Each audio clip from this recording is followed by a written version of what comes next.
Nous avons décidé de placer l'histoire au cœur de notre roman parce que nous avions en tête cette idée de famille détruite, brisée, qui doit se reconstruire.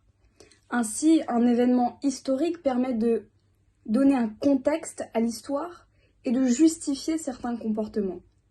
Le choix de l'entre-deux-guerres s'est vite imposé comme évident à mesure que nous réfléchissions au scénario, puisque c'est une période qui nous semble encore très proche, que nos arrière-grands-parents ont connue et sur laquelle nous avons travaillé cette année.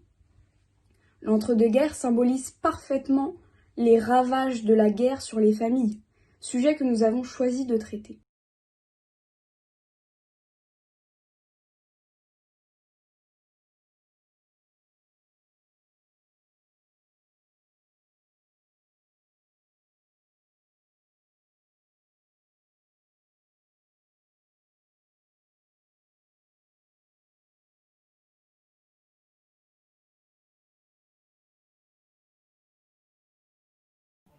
Notre idée a toujours été de représenter les liens, les relations entre plusieurs personnages et leur évolution au fil du temps.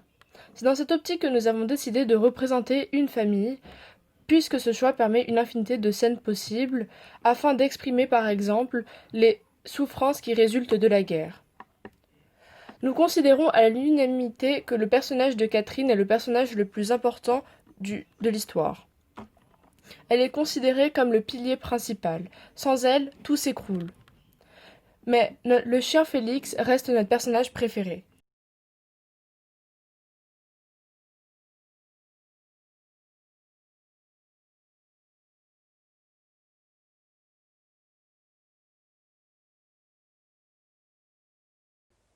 Nous savions dès le début de l'écriture de notre nouvelle que le temps servirait en quelque sorte de fil conducteur au récit.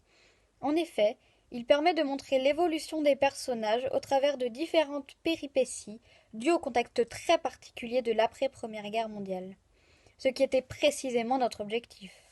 Grâce à quelques courtes scènes représentant des moments précis du retour à la vie normale de notre soldat André, nous avons pu décrire des événements précis comme la réinsertion professionnelle des soldats après la guerre, ou des sujets beaucoup plus vastes, comme le fossé et la distance qui se sont creusés entre les soldats et leurs familles durant les longues années d'absence.